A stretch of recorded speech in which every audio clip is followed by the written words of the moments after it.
Howdy, I'm Josh. I'll show you how to update and change the contact details section so that you can edit it to your likeness. This dashboard probably looks a little different than what you're used to. You can see an email in the upper right hand corner, which is not the default for high level. You can also see an opportunities tab as well as a payments tab inside of the regular conversations view that you usually see. Now, in order to customize the contacts details page, you're going to click on the settings in the bottom left-hand corner. Then you'll jump on over to the labs section, which is the beta testing program for high level. Scroll down or search at the top and look for customization of contact details pages. Once you've turned that on, then you are going to be able to go and edit those details. In order to go and edit it, click on objects on the left-hand side and then go and navigate into contacts.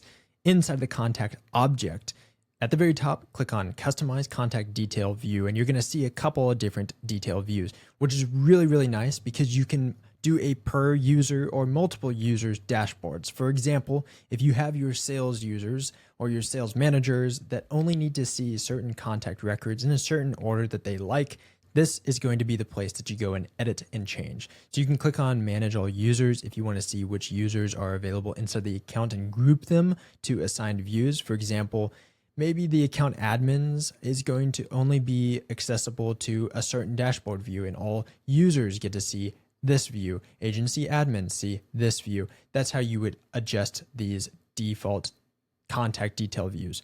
Let's build a new one. When we click on add new, it'll adjust to a particular name. So we're just going to add test, and then we select the users that we want this to apply to. So we're going to have Josiah Dave have the ability to view this details view. We'll go and click on edit view. We could rename, manage users, duplicate view, and delete. When we click into the view, this will put us into a full-fledged editor. Let's click on the contact section. We can edit this section to allow a couple of extra fields. If I want to reorder the owners and followers and tags, I can do that here. I can click on add and I can add phone number, email, and address. At the moment, I am sure that high level will add additional views over time to allow you to edit additional fields and add them here, maybe even custom fields in the future. We can also choose whether or not the engagement score is visible on this card. Once we're happy with all those settings, we will go and scroll down to the bottom right corner, click on apply, and that will show up here in the contact record. In the upper right hand corner, we also have a 2-column view. If we only want to see these as a 2-column, I'm going to go ahead and switch that on for now, and we can choose whether or not these are tab view or drop down views. I'm going to click on drop down, but I'll show you tabs is available as well. Once we have the order of these tabs changed, so let's say we want the payments to be first, and we want notes to be visible, and we want the activity to not be visible. We'll exit that out, and tasks to also not be visible. If we click on add, we can add additional activity or task because we just deleted those. Underneath the edit tabs on the left-hand side, there's a few features, but not very many. We can delete the D&D to be available, but we can also rotate this out for client portal, D&D, engagement score, workflows, or opportunities as the additional dynamic tab, which will sit here in the center. This is up to you on what's going to be super useful to your particular use case, but I'm going to switch this to the workflows at the moment so we can see that here. Once we're happy with this, we can click on save. Let's go to the contact section.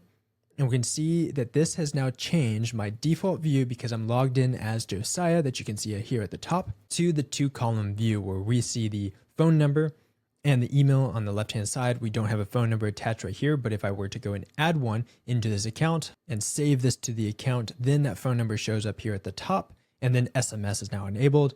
We can also switch from conversations to payments and then to conversations as well as associations. Now, while this is limited at the time, this gives you a good idea of what is to come with the customization side. Hope that helps. And if you're interested in learning how I acquire GoHighLevel SaaS clients, then you can check out the link down below and get a 30-day free trial. I have clients that have paid $13,000, $10,000, $160, $1,400, $3,900, $4,400, $264. And I have a couple of different client reviews here. But if you want to get 3 live one-on-one coaching calls and trainings with me, I am more than willing to help you get all set up. I've done the work, been working in this industry and with this platform since 2021. So there's few things that I haven't run into at this point. Hope that helps. See you in the next video.